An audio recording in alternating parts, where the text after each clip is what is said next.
इस मजमून को कौन लिखा है जी? सर सैयद अहमद खान ने गुजरा हुआ जमाने पर एक अफसानवी अंदाज में क्या लिखा है? मजमून लिखा है। क्या लिखा है जी? कौन लिखने वाले हैं? राइटर, इसके लेखक कौन है? इसके अंदर एक कहानी लिखा है अफसानवी अंदाज में कि एक बूढ़ा क्या कहानी लिखा है? बोला याद हो जाएगा वाकया। एक बूढ़ा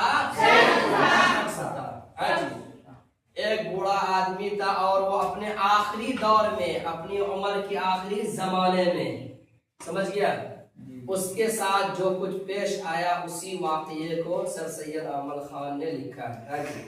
और ये सारा वाकया और सारी कहानी कहाँ इस बूढ़े के साथ पेश आया है? एक बूढ़ा है आखिरी जमाने में, जब वो सोता है तो सोने की हालत में वो क्या देखता है जी? क्या देखता है जी? ख्वाब देखता है। ख्वाब क्या देखता है कि वो घर के अंदर क्या है जी? अकेला है। घर के अंदर क्या है जी? रात भी डरावनी, रात भी डरावनी है, अंधेरी है और बिजली है और चल रही है। वो अकेला घर के अंदर सोया हुआ है, रात डरावनी है, बिजली भी कड़क रही है, आंधी चल रही है ना, ऐसा माहौल बना हुआ रात के अंदर और ख्वाब के अंदर ये सब कुछ देख रहा है। देख रहे हैं जी? हाँ। उसके बाद वो बूढ़ा शख्स उस वक्त इंतहाई क्या है जी? गमज़दा। क्या है जी? उस मौके पर वो बूढ़ा आदमी इंतहाई गम के अंदर मुब्तला है। गम के अंदर क्या है? मुब्तला है। अच्छा, उसे इस बात का गम नहीं है कि वो वहां पर अकेला सोया हुआ है, उसको इस बात का गम था जी? नहीं। या वो बूढ़ा, वो उस वक्त बूढ़ा और अकेला है कि रात अंधेरी है, डरावनी है, कोई हादसा पेश आ जाए तो हमको कौन बचाएगा, उसे इस बात का गम है? नहीं है ना, बल्कि उसे इस बात का गम था कि उन्होंने अपनी जवानी की जिंदगी को खेल कूद में गुजार दिया, अपनी कीमती औकात को अच्छी चीजों में लगाने के बजाय उसने गलत चीजों के अंदर उसने क्या किया जी? इस्तेमाल किया, लगाया। तो वही उसको गुजरा हुआ जमाना जो उन्होंने कीमती औकात को यूं ही गुजार दिया था, वो उसको क्या हो रहा जी? याद आ रहा है जी? जी बिल्कुल। लड़कपन के बाद जवानी का जमाना सामने आता है। उसे इस बात का डर नहीं है कि मतलब वो बूढ़ा अकेला है, बल्कि उसे जो है बचपन का, जवानी का जमाना उसे सामने क्या आता है? याद आता है, आंसू आता है कि हमने कीमती औकात को क्या किया जी? गुजार दिए। उसका सडोल जिस्म जोश और खुशी से बड़ी जिंदगी थी। उसका जिस्म कैसा था? सडोल, जोश और खुशी के साथ भरी हुई क्या थी? है ना। उस वक्त माँ बाप उसे नेकी और अच्छी बातों का हुक्म दिया करते थे, लेकिन नेकी और अच्छी बातों की तरफ वो ध्यान नहीं दिया और वो यूं कह करके बातों को टाल दिया करते थे कि अभी तो वक्त है, तो टाइम है, अभी तो वक्त है, आगे चल करके हम कर लेंगे, आगे चल करके हम कर लेंगे। लेकिन धीरे धीरे वक्त गुजरता गया, गुजरता गया, गुजरता गया, आखिर में वो बुढ़ापे को पहुंच गया। कहाँ पहुंचा जी? बुढ़ापे की हालत। देखो, आने वाले वक्त में अच्छे काम करेंगे, वक्त इसी तरह गुजरता गया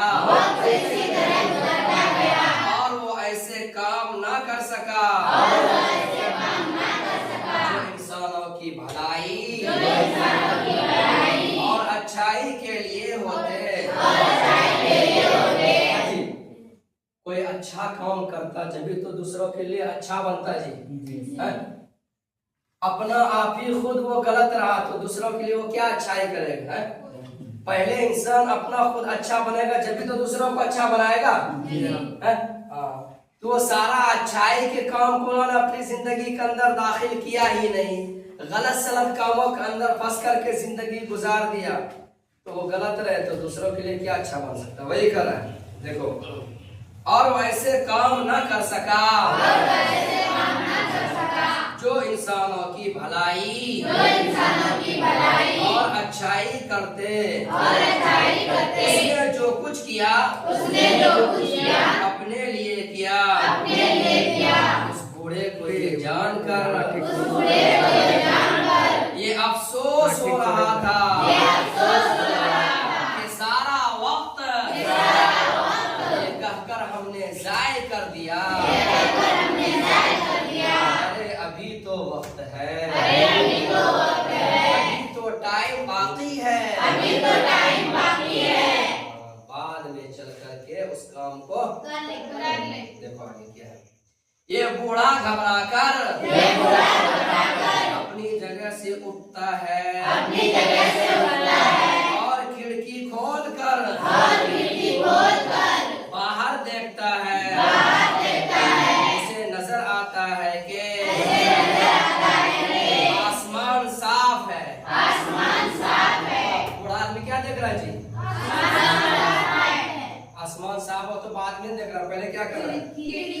ये बूढ़ा यानी ख्वाब के अंदर ये सब कुछ देख रहा था, लेकिन अचानक ये घबरा करके उठता है। अरे ख्वाब के अंदर देख रहा था ना कि रात डरावनी है, अंधेरी है, बिजली कड़ाक रही है, आंधी चल रही, देख रहा था उन्हें, लेकिन अचानक घबरा करके उठा और क्या खिड़की खोल करके देखता है कि यार आसमान के अंदर कोई बादल नहीं, आसमान बिल्कुल साफ सुथरा है।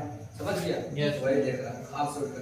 ये बूढ़ा घबरा कर अपनी जगह से उठता है, खिड़की खोल कर बाहर देखता है, उसे नजर आता है आसमान तो साफ है, तारे निकले हुए हैं, अंधेरा भी कुछ कम हो गया है। तभी उसे आसमान के बीच में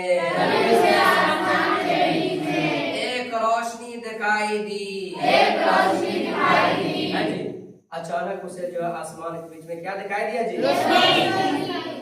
और देखते देखते खूबसूरत दुल्हन उसके करीब आ गई। देखिए क्या हुआ जी? अचानक उसने आसमान की तरफ देखा तो क्या हुआ? रोशनी नजर आई। उसके बाद क्या हुआ? देखते देखते रोशनी के अंदर देखते देखते खूबसूरत दुल्हन क्या हुआ जी? उसके करीब आई। देखो आगे, बूढ़े ने पूछा तुम कौन हो?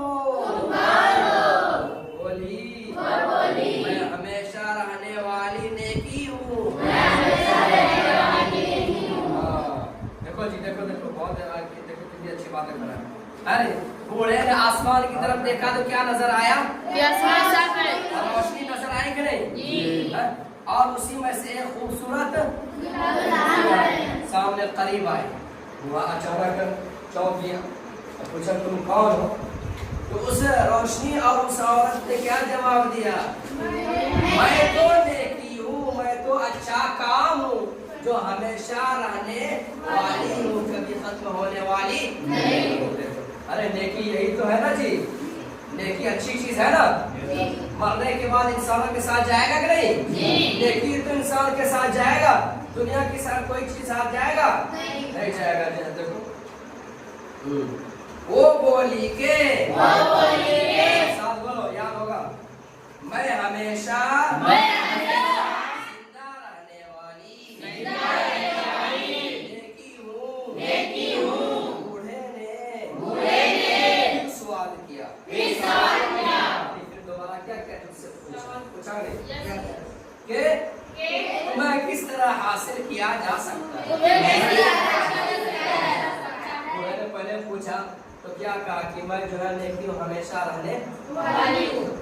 उसके बाद फिर दूसरी मर्तबा पूछा कि अच्छा ये बता, हमेशा रहने वाली चीज तुम हो, मैं भी चाहता हूँ कि तुम मेरे पास हमेशा रहो, तो तुमको हमेशा रखने के लिए मुझे क्या काम करना पड़ेगा? बूढ़े ने फिर दोबारा सवाल किया, तुम्हें किस तरह हासिल किया जा सकता है? किस तरह हासिल किया जा सकता है, मतलब समझ गया?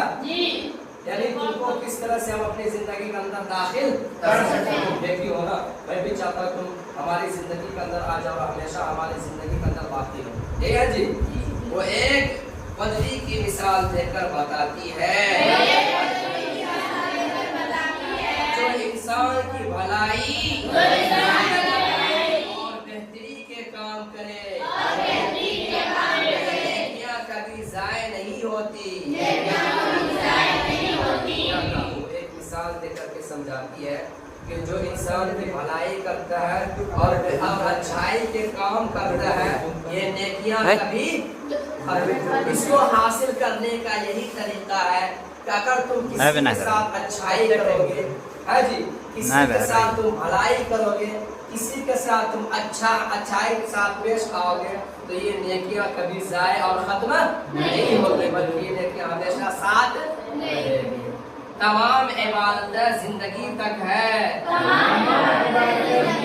और उसको खत्म कर देती है। यानी जितनी भी इबादत है जिंदगी भर करने के क्या है जी, लायक है जी। जितनी जिंदगी बाकी है उतनी बाकी जिंदगी तक आप नेकियों को जमा कर सकते हैं, इबादत कर सकते हैं, दूसरों की भलाई कर सकते हैं, दूसरों के साथ अच्छाई के साथ पेश आ सकते हैं। मौत उनको उन सबको, जब मौत आ जाएगी तो आपकी जिंदगी खत्म होने के बाद जो नेकियों का सिलसिला भी होगा नहीं। इंसान को इंसान की भलाई और मुल्क व कौम की बेहतरी के लिए दिलो जान से कोशिश करनी चाहिए। तुम ये चाहते हो कि ये नेकियां हमारे पास रहे, तुम मुझे हासिल करना चाहते हो, इंसान को इंसान की इंसान को इंसान की भलाई और मुल्क की बेहतरी के लिए क्या करना चाहिए जी? क्या करना चाहिए? दिलो जान से क्या करना चाहिए? कोशिश करनी चाहिए। इतना कहकर वो दुल्हन चली गई। इतना कहकर वो क्या हो गई? और बूढ़ा शख्स अपनी जगह वापस आकर बैठ गया। बाहर निकल करके खिड़की खोल करके बाहर का तो ही नजारा देख रहा था ना, घर से बाहर कमरे का निकल करके कमरे से बाहर देख रहा था, फिर वापस आकर के अपनी जगह बैठ गया। और हसीन दुल्हन ने जो कुछ बताया था अपने कामों से मुकाबला करने लगा। कौन आ रहा है बोले साहब? अबे फोन काट दे यार, फोन आ रहा, किसको दे दिया यार?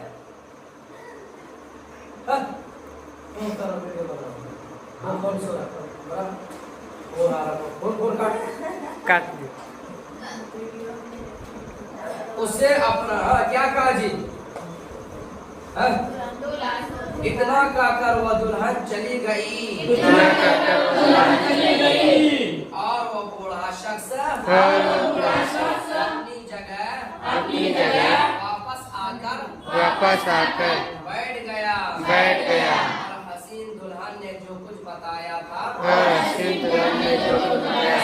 कामों से कंप्रोमाइज करने लगे। यानी उस हसीन दुल्हन जो बात बता करके गई थी कि जो आदमी अच्छाई करता है, दूसरे की भलाई करता है, दूसरों के साथ अच्छाई के साथ पेश आता है, दूसरों के दुख दर्द में शरीक होता है, समझो कि वो चीजें उसे क्या होता है, मिल जाती है। तो वो अपने कामों से वो डिसाइड कर रहा था कि मैं ये जो काम कर रहा हूँ ये काम है कि नहीं, जो बता करके गई। यही तो है जी। उसे अपना सारा गुजरा हुआ जमाना याद आ गया। ऐसा कोई काम नहीं किया जो इंसानों मुल्क व कौम की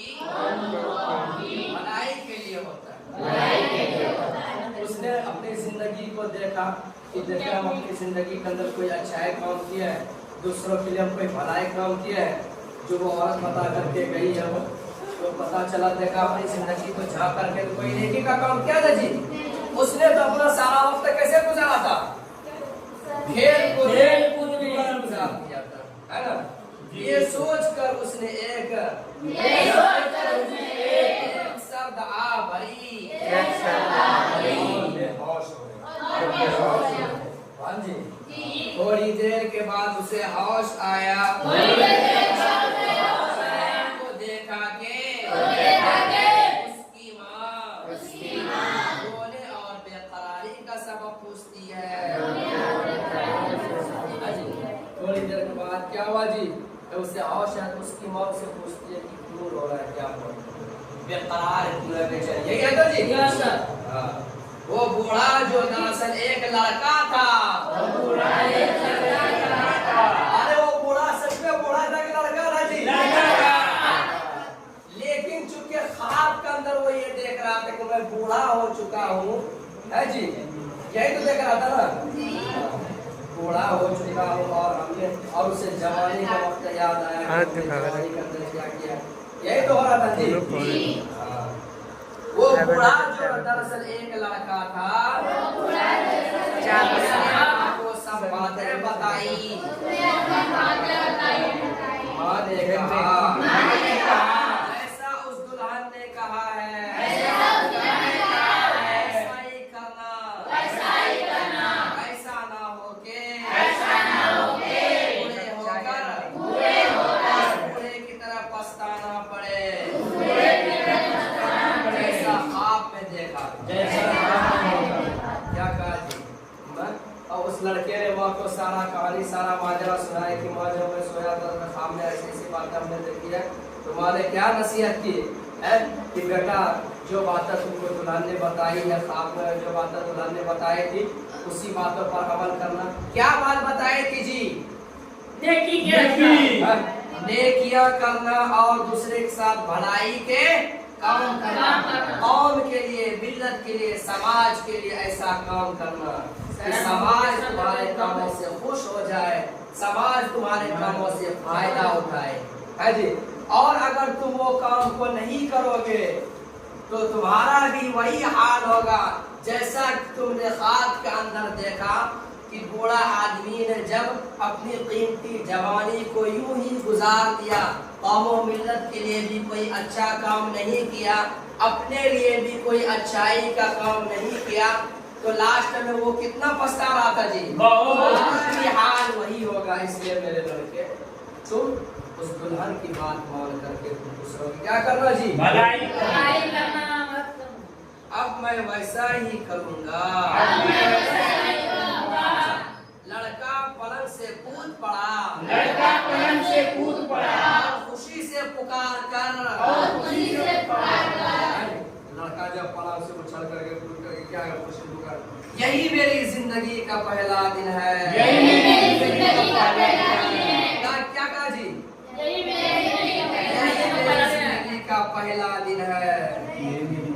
जैसा उस दुल्हन ने कहा मैं वैसा ही करूँगा। खुदा मेरी मदद कर। उस लड़के ने क्या कहा जी? अरे अल्लाह हमारी मदद करके हम दूसरों के साथ हम भलाई के काम कर सके, दूसरों के दुख दर्द में हम शरीक हो सके, समाज के अंदर कोई समाजी काम कर सके, समाज के अंदर हम बिगाड़ के काम से अपने आप को बचा सके। अल्लाह मैं नेकियों की तौफीक अता फरमा दीजिए, बुराइयों से हमको रोक दीजिए। यही तो दुआ कीजिए। तुम लोग भी बच्चों ये दुआ करो, है जी, तुम लोग भी ये दुआ करो कि अरे अल्लाह कि हम सबको भी अच्छाई के कामों की, समाज के अंदर अच्छे काम करने की तौफीक अता फरमाए। आपके दिलों की जायज तमन्नाओं को पूरा करने की तौफीक अता फरमाए।